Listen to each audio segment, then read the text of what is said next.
Okay then, hello everybody. Welcome back to Team Prawn Racing. So we'll start with an apology. This is our first video of the year. It's nearly February. It's a little bit late for Happy New Year, but hey, we're back. Right, where should I start? First things first, there is loads going on. I'm not going to try and hide it. Look at the state of things in here. We have bits everywhere. I'm in a complete mess. Late January. We are racing in 8 weeks. So I like to do a video, I like to do it start to finish, little mini projects, show you what the idea is, show you what I've done, show you the finished thing. Currently behind me I have about 20 different things that are about 80% finished. Despite how this looks, none of it is a million miles away from being done, but none of it is finished, none of it is ready to show you start to finish little mini projects about what I've done. So I've just hidden away and not done any videos. Probably not the best idea. So here we are, Thursday the 26th of January. It is 8 weeks tomorrow we leave for Silverstone GP for round 1 of Classic Thunder 2023. The car's in bits. This looks like a fairly major task, I realise. So rather than show you little mini projects and stuff, just going to walk around the car, show you an update, tell you where we are with various things and bits and bobs, and where we aren't with a few. And we'll take it from there. Tune in next week to see how much further ahead we may be. Or may not. Who knows? Right, so first up is the obvious one. Ta-da! Engine. Cylinder head is at Badger 5. That is done. Bottom end is at the machine shop. We're just waiting for that to come back. And to be perfectly honest, once we get them back, it's just like a day's work to drop it in and turn the key. Not really too worried about that engine-wise just yet. The gearbox, a lot of you will have seen my cry for help before Christmas. Well, good news, the gearbox is now done. Bit of a surprise to a lot of you, the gearbox has actually been done by Mark at Gas and Gears, our favourite gearbox man, our long-term sponsor. As you know, Gas and Gears are currently closed. Mark has had a bit of an unfortunate injury. He managed to pull a few strings, Lord knows how, but I think with a little bit of help, he has managed to get the gearbox done for me. That is currently with him awaiting collection. So, really hope things get better soon, mate. Thank you so much for making this happen. Gearbox done, ready to go in with the engine when that comes back. So with the engine and box done, we need something to fill it with a bit more air. Litco. Litco Turbo is back. This is looking absolutely beautiful. Look at that. 6-blade, 6+6 extra tall compressor. Now, if you look in there, you can see a little groove. If you look on a standard 660, the blade barely reached that groove, and these are way over. That compressor, standard inducer and exducer size, but it is 8mm taller. So it keeps the weight nearer the centre. Oh, and when I mention the centre, ta-da, this centre hub is a lot smaller than standard.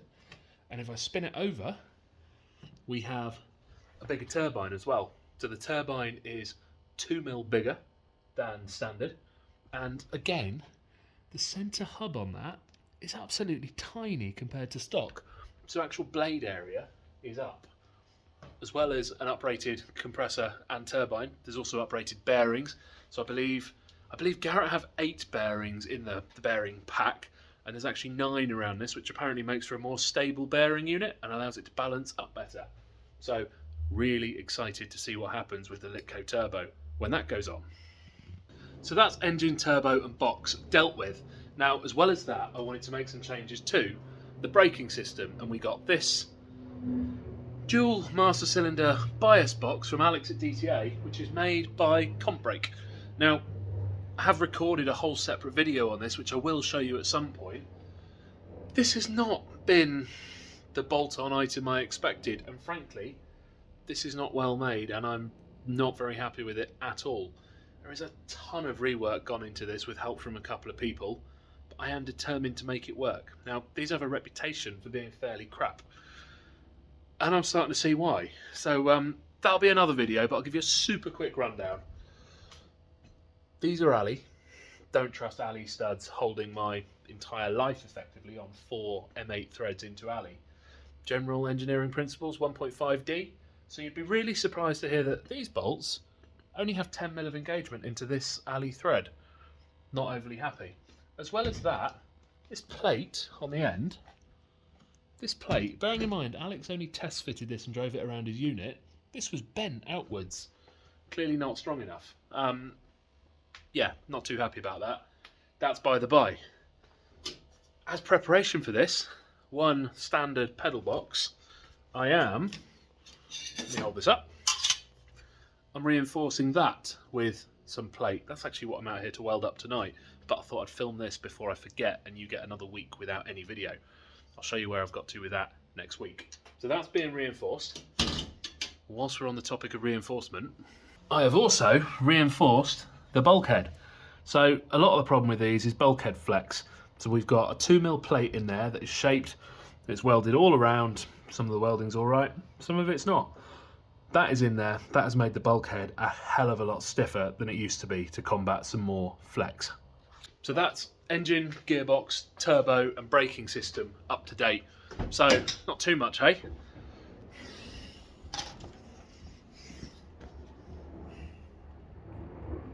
Bollocks. So here's a little look inside at the moment. Yes, there's crap everywhere. I thought about tidying it up, I just don't have the time. You might notice this is a standard shifter. It's not going back in there. It'll be up here somewhere. But I'm going back to that with the dog box because I do not want any chance of a missed shift ever. So this looks a bit scary, but trust me, there's nothing really too much to worry about here. It's just some stuff uncovered whilst the dash is out. Dash is out because we have a calorie micro heater. So that is from Demon Tweaks. That's a 4.3 kilowatt micro heater. A lot of people go for the 2.2, but I really like this because of the big 100mm single outlet, which I have connected into the standard dash vent. So, mini heater done. I've also done a full video on that. Let me know if you want to see it. So the main reason for doing the micro heater, it's all about saving weight. Everything this year is about saving weight, and I've got some really cool stuff coming up to show you on that I can't share with you just yet, but it will be worth it, I promise you. So, what am I looking for? What am I looking for? Right, as well as the mini heater, we're changing the power steering setup. No more will there be an engine-driven pump doing that power steering. We're going for this. It's a Mark IV Ibiza electro-hydraulic pump, and that is going to sit, bear with me because there's a load of crap in the way, essentially, for want of a better thing, that's going to sit there. So that is going to sit in the passenger's footwell. It looks quite far back, but bear in mind there's no dash. The dash is actually back here somewhere. It's all tucked up under where your feet will go. It'll be covered and protected. That's going to sit there. We've got blanks already made to go through these holes in the bulkhead. There'll be a bulkhead fitting with AN lines going through there from the pump. Micro heater is going to be connected up through that hole. Everything is ordered to go around from there 180 back through that hole. Again, bulkhead fittings. We're not having any grommets passing through the bulkhead.